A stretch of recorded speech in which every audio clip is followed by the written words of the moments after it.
BNR gold and diamonds తరుగు తక్కువ బంగారం ఎక్కువ. ఇప్పుడు మన వైజాగ్ లో జూలై 24న గ్రాండ్ ఓపెనింగ్. తెలియకుండా జరగాల్సిన పని జరుగుతుంటుంది. 100% సార్. అది జరగకుండా లేదంటే ఇప్పటికీ మళ్ళీ ఈరోజు చెప్పండి సార్, మణిపూర్ ఎక్కడ న్యూస్ పేపర్లో వచ్చింది?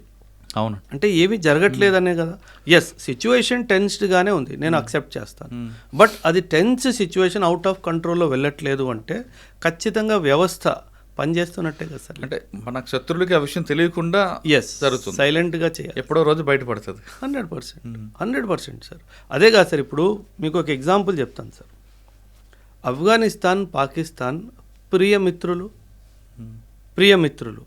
కానీ ఈ స్టేట్మెంట్ ఇప్పటికీ నిజమా సార్? కాదు. వాళ్ళిద్దరు కొట్టుకొని చేస్తున్నారు కదా. ఆఫ్ఘనిస్తాన్ వాడు పాకిస్తాన్ మీద దాడి చేస్తున్నాడు, పాకిస్తాన్ వాడు ఆఫ్ఘనిస్తాన్ మీద దాడి చేస్తున్నాడు.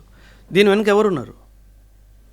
ఒక మిత్రుడిని శత్రువులో మార్చారు అంటే ఎక్కడో ఎవరో తెలివి పెట్టాడు కదా సార్. సో దట్ ఆ ధ్యాస మన మీద నుంచి మళ్ళీ ఆఫ్ఘనిస్తాన్ వైపు పోయేటట్టు ఒకటి చేశాడు, మధ్యలో బలూచిస్తాన్ వాట్ ఎవర్. ఖచ్చితంగా సార్, ఇప్పుడు ఒకరిని మనం డిస్టర్బ్ చేయాలి అంటే మనం కనిపించాల్సిన అవసరం లేదు అక్కడ sir.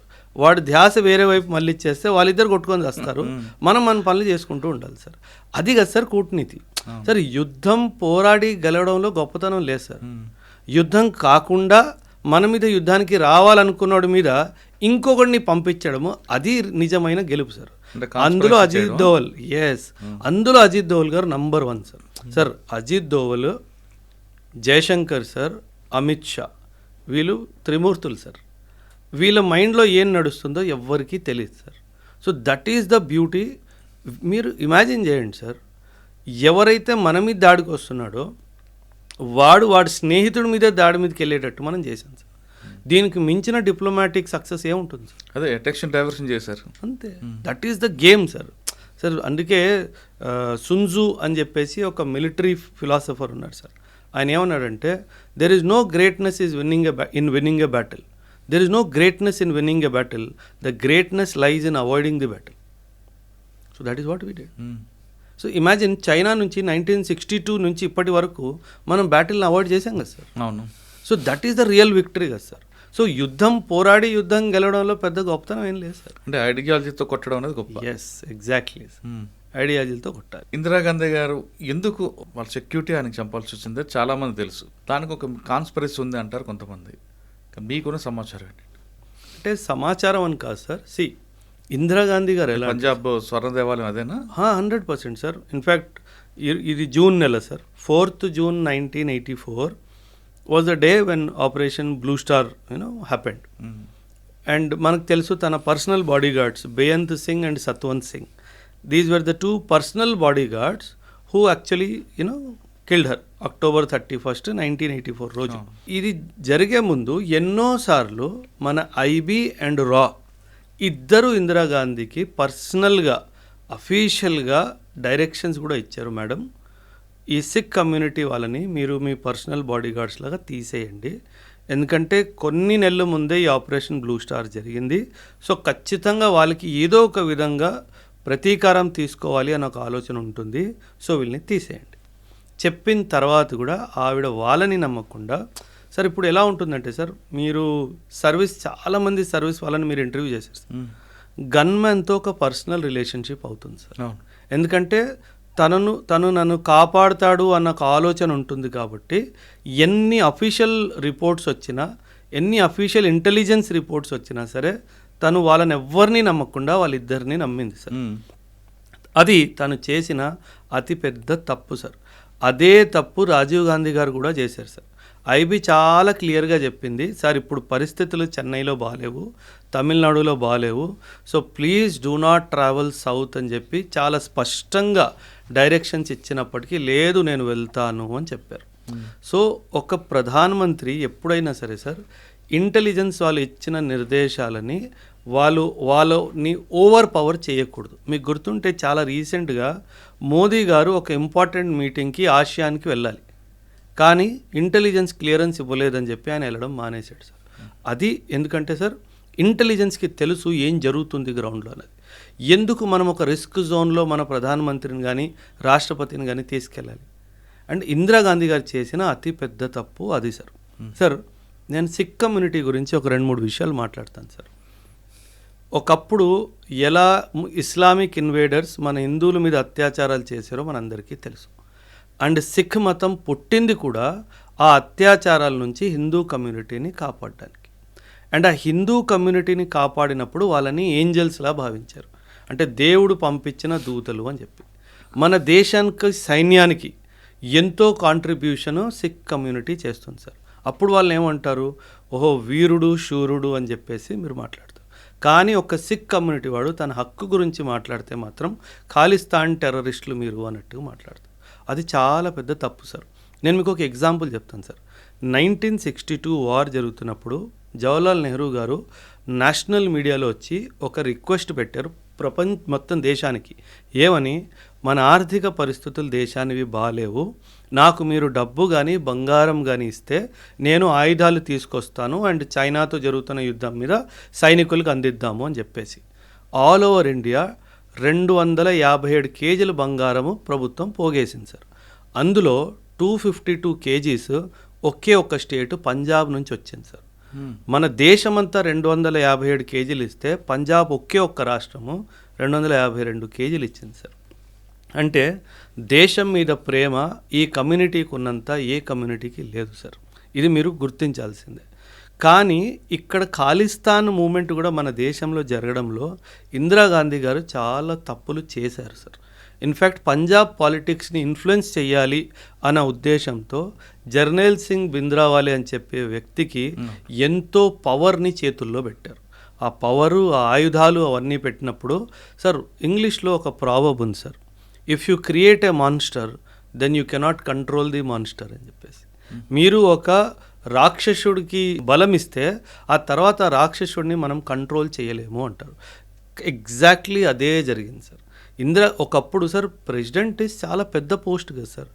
Jarnail Singh Bhindranwale had direct connection with the president of India. అంటే నువ్వు ఇంత బలాన్ని ఇస్తే ఆ తర్వాత దురుపయోగం జరుగుతుంది కదా సార్. ఆ దురుపయోగంతోనే పుట్టిందే ఖాళిస్తానీ మూమెంట్. అలాగే ఖాళిస్తానీ మూమెంట్ 1940s నుంచి ఉంది సార్. ఇన్ఫ్యాక్ట్ మనం చరిత్ర చూసుకుంటే 1940 ముస్లిం లీగ్ వాళ్ళు లాహోర్ రెజల్యూషన్ పాస్ చేశారు సార్. ఈ లాహోర్ రెజల్యూషన్ వాళ్ళు ఏమన్నారు, పంజాబ్ మాకు ఒక ముస్లిం స్టేట్ లాగా కావాలి అని అన్నారు. ఎందుకంటే అప్పట్లో పంజాబ్లో సిక్ మెజారిటీ కాదు sir, 40% Muslims, 40% Hindus, 19 to 18% Sikh community, మిగతా 1% 2% వేరే కమ్యూనిటీ వాళ్ళు ఉన్నారు. అప్పుడు సిక్ కమ్యూనిటీకి భయం వేసిందంటే వీళ్ళు పంజాబ్ మొత్తాన్ని ముస్లిం స్టేట్ చేస్తే మా పరిస్థితి ఏంటి. అప్పుడు పుట్టింది మాకు సెపరేట్ స్టేట్ కావాలి ఖాళిస్తాన్ అని చెప్పేసి. ఖాలిస్ అంటే ప్యూర్ సార్. ఖాలిస్ అంటే ఆ పదానికి అర్థము pure. Khalistan, a land purely for the six. So this was the call for Khalistan. కానీ ఇండియా ఇండిపెండెన్స్ అయిన తర్వాత 47 తర్వాత సార్, కానీ ఈ ఖాళిస్తాన్ కావాలి అన్నది చాలామంది కోరుకోలేదు sir. It is always said that ఇది ఒక పొలిటికల్ డిసిజన్ మాత్రమే, మాస్ మూమెంట్కి దీనికి ఎప్పుడు సపోర్ట్ రాలేదు సార్. నేను 46 సంవత్సరాలు సార్ నాకు. నేను ఈ రోజు వరకు నా కమ్యూనిటీలో ఒక ఖాళిస్తాన్ సింపథైజర్ని నేను కలవలేదు సార్. ఎందుకంటే ఎంత బ్యూటిఫుల్గా సిక్ కమ్యూనిటీ ఇండియాతో ఇంటిగ్రేట్ అయిందో దాని తర్వాత అవసరం ఎప్పుడు అనిపించలేదు సార్. ఎందుకు అవసరం 1940sలో అనిపించింది, మళ్ళీ మమ్మల్ని ఎక్కడ హిందువుల్లా మారుస్తారేమోనన్న భయంతో వచ్చింది. ఆ భయం 1950లో మన బాబాసాహెబ్ అంబేద్కర్ గారు రాజ్యాంగం ఇచ్చినప్పుడు ఎవరు నీ మతాన్ని టచ్ చేయలేరు అన్న హామీ ఇచ్చిన తర్వాత ఆ భయం ఎప్పుడూ రాలేదు sir. So that is the reason why Khalistan moment అన్నది ఇందిరాగాంధీ గారు చేసిన చాలా పెద్ద తప్పు సార్. అక్కడ పంజాబ్ లోకల్ స్టేట్ పాలిటిక్స్లో కాంగ్రెస్ రావాలి అన్న ఉద్దేశంతో ఒక మాన్స్టర్కి పవర్ ఇచ్చేసి ప్రస్తుతం ఉన్న గవర్నమెంట్ మీద తరలించడం జరిగింది. దాంతో పుట్టింది ఖాళిస్తాన్ మూమెంట్ ఇన్ ఇండియా. దాని పర్యావరణమే sir. If you ask me personally sir, నేను ఇండియన్ పాలిటిక్స్ని, గ్లోబల్ పాలిటిక్స్ని బాగా చదువుతాను, నాకు చాలా ఇష్టం కూడా సార్. నేను వ్యక్తిగతంగా చెప్తున్నాను సార్, నేను పార్టీ విషయంగా చెప్పట్లేదు. My favourite prime minister is Indira Gandhi only sir. తను తీసుకున్న నిర్ణయాలు గతంలో కానీ నాకు తెలిసి ఫ్యూచర్లో కూడా ఏ ప్రధానమంత్రి కూడా అంత ధైర్యంగా ఏ డిసిజన్ తీసుకోలేడు సార్. సిక్కిం మన దేశంలో రావడం థ్యాంక్ యూ ఇందిరాగాంధీ. పాకిస్తాన్ 2 ముక్కలు అవడం థ్యాంక్ యూ ఇందిరాగాంధీ. రా ఎస్టాబ్లిష్ అవడం థ్యాంక్ యూ ఇందిరాగాంధీ. విశ్వవ్యాప్తంలో ఇండియా అనే ఒక దేశం ఉంది అని గుర్తింపు తెప్పించడం థ్యాంక్ యూ ఇందిరాగాంధీ. ఇన్ని మంచి పనులు చేసిన ఆవిడ కొన్ని విషయాల్లో కొన్ని తప్పులు జరిగాయి సార్. సో నేను పర్సనల్గానే తన్ని చాలా ఇష్టపడతాను సార్. నాకు తనంటే చాలా ఇష్టం. ఈ టైంలో ఇందిరాగాంధీ కనుక ఉండుంటే బలూచిస్తాన్ ఎప్పుడో వేరైపోయేది, పిఓకే ఎప్పుడో మనకు వచ్చేసేది. వ్యక్తిగతంగా చెప్తున్నాను, నేను పార్టీ విషయంగా చెప్పట్లేదు. As an individual she was very bold personality sir. మా నాన్నగారు ఒక మాట చెప్పేవారు సార్, మన ప్రధానమంత్రి ఎలా ఉండాలంటే లయన్ హార్ట్ లాగా ఉండాలి, అంటే చాలా ధైర్యంగా ఉండాలి, అదే సమయంలో ఫాక్స్ లాగా కన్నింగ్గా కూడా ఉండాలి. ఒకవైపు లయన్ హార్టెడ్ ఉండాలి, రెండో వైపు ఫాక్స్ లాగా కన్నింగ్ ఉండాలి. నీ బుర్రలో ఏం నడుస్తుందో ఎవడు తెలియకూడదు. సో ఆ 2 క్వాలిటీస్ ఉన్న ఏకైక ప్రధానమంత్రి ఇప్పటి వరకు నా ఉద్దేశంలో ఒకటి ఇందిరాగాంధీ, రెండోది పివి నరసింహారావు గారు సార్. ఈ ఇద్దరు చాలా ఎక్సలెంట్ సార్. ఈరోజు మన దేశము ఆర్థికంగా బలంగా ఉంది అంటే thank you to PV Narasimha Rao గారు సార్. ఆయన చాలా మంది మన్మోహన్ సింగ్ అంటుంటారు కదా. Manmohan Singh was the finance minister sir.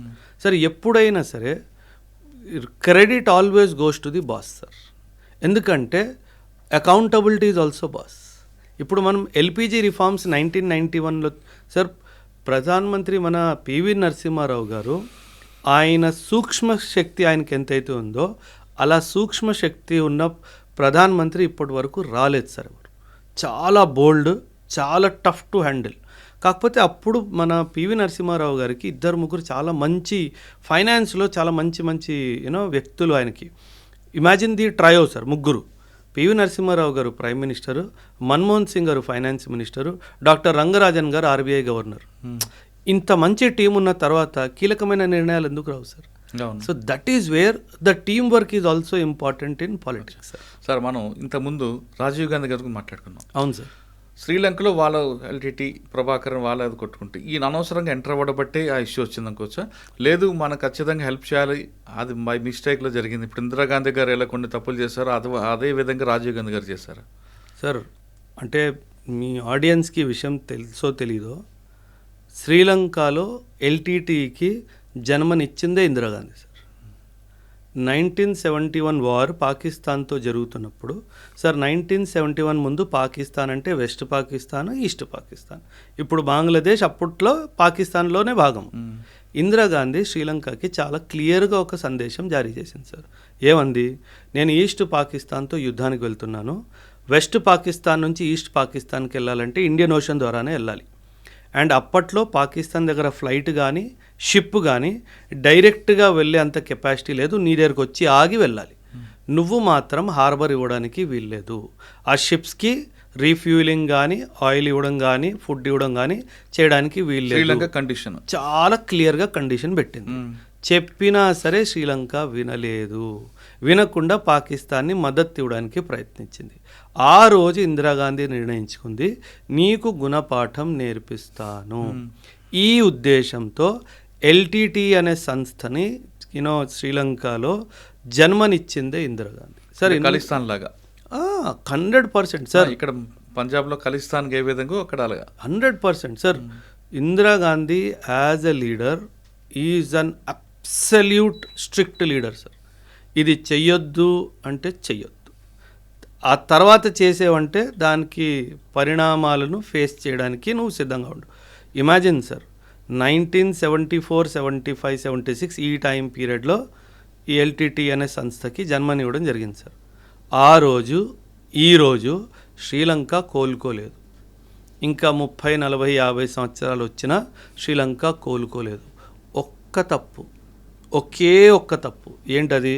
Pakistan వాడి షిప్కి ఫ్యూయల్, ఆయిల్, లూబ్రికెంట్, ఫుడ్ ఇచ్చావు, ఇవ్వద్దు అని చెప్పినా ఇచ్చావు. సో దేశం ఎప్పుడైనా సరే కీలకమైన నిర్ణయాలు తీసుకున్నప్పుడు 100 సార్లు ఆలోచించిన తర్వాతే తీసుకోవాలి. కానీ ఆవిడ తీసుకున్న నిర్ణయం మంచిదే, కానీ వాళ్ళ కొడుకు ఆ సంఘటనలో కదా కోల్పోయాడు. Nature takes the revenge sir. LTT ఉద్యమంలో కొన్ని వేల మంది చనిపోయారు సార్. ఎల్టీటీ తరపు నుంచి, శ్రీలంక తరపు నుంచి, మన తమిళియన్స్ కూడా. ఖచ్చితంగా ఎవరిదో ఉసురు తగులుతుంది కదా sir. Nature will take its revenge sir. అందుకే అంటారు, మాన్స్టర్ని జన్మనిచ్చే ముందు, తప్పు పని చేసే ముందు 100 సార్లు ఆలోచించాలి అని చెప్పేసి. అది తిరిగి 100 రెట్లుగా మన వైపుకే వస్తుంది. సో అది ఖచ్చితంగా it is a lesson to everybody that be mindful of your actions. అంటే ప్రకృతి కొట్టిన దెబ్బకు మనం తప్పించుకోలేం. ఎవడు తప్పించుకోలేడు కదా సార్. అందుకే అంటారు nature has no mercy sir. మనిషి అయినా క్షమించేస్తాడేమో కానీ నేచర్ కర్మ క్షమించదు అంటారు సార్. సింధూర్ 2, సింధూర్ 3 వస్తుందా? సింధూర్ 2 రావాలని నేనైతే చాలా డీప్గా మనస్ఫూర్తిగా కోరుకుంటున్నాను సార్. ఈ సింధూర్ 2లో ఆబ్జెక్టివ్ ఉండాలంటే బలూచిస్తాన్ని పాకిస్తాన్ నుంచి సెపరేట్ చేయాలి సార్. సింధూర్ 3 పిఓకేని తిరిగి తెచ్చుకోవాలి. ఇది ఎలా చేస్తారో అజిత్ దోవల్ గారు కానీ, మోదీ గారు కానీ, రాజ్నాథ్ సింగ్ గారు కానీ, అమిత్ షా గారు కానీ, మన ఎక్స్టర్నల్ అఫైర్స్ మినిస్టర్ జయశంకర్ గారు కానీ ఈ 5 బుర్రలు కూర్చొని నిర్ణయం తీసుకుంటే ఒక 6 నుంచి 8 నెలల్లో బలూచిస్తాన్ అయిపోతుంది. 1 సంవత్సరం తిరిగేలోపు పిఓకే కూడా మన భారతదేశానికి వస్తుంది. కానీ సార్ ఒక విషయం సార్, బలూచిస్తాన్ ఓకే ఫైన్ చేసేయచ్చు, కానీ పిఓకే చాలా జాగ్రత్తగా చాలా చిన్న చిన్న విషయాలన్నీ చాలా దగ్గరగా పరిశీలించిన తర్వాతే చేయాలి.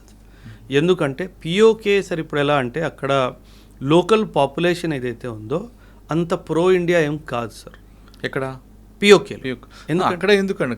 కాశ్మీర్లో కూడా లేదు కదా. అంటే ఇప్పుడు ఎలా అవుతుందంటే సార్, రాడికలైజేషన్ ఒక పదం ఉంటుంది. అంటే మన దేశం మీద ద్వేషను పెంచడంలో పాకిస్తాన్ చాలా సక్సెస్ఫుల్ అయింది సార్. సో ఫస్ట్ ఒకవేళ మనం పిఓకే తీసేసుకున్నా సరే దాన్ని డైరెక్ట్గా ఇండియాలో ఇంటిగ్రేట్ చేయకూడదు సార్.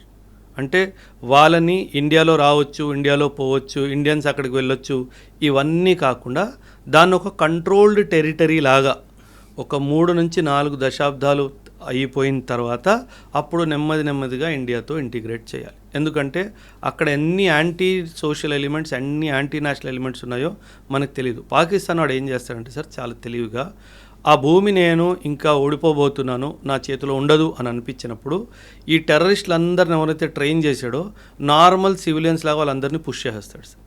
సో వీళ్ళేంది అక్కడే ఉంటూ మన దేశంలో మళ్ళీ అన్ని అరాచకాలు చేయడానికి ప్రయత్నిస్తారు. సో అందుకే అది మన చేతిలోకి వచ్చేసినా సరే దాన్ని మనం చాలా జాగ్రత్తగా హ్యాండిల్ చేస్తూ ఒక 4-5 దశాబ్దాలు అయిన తర్వాతనే మన దేశంలో ఇంటిగ్రేట్ చేసుకోవాలి అనేది నా ఆలోచన. కరెక్టే, పిఓకి వరకు మీరు చెప్తున్నారు, కానీ కాశ్మీర్లో కూడా ఇప్పటికి కూడా ప్రజల మద్దతు ఉంది కదండి.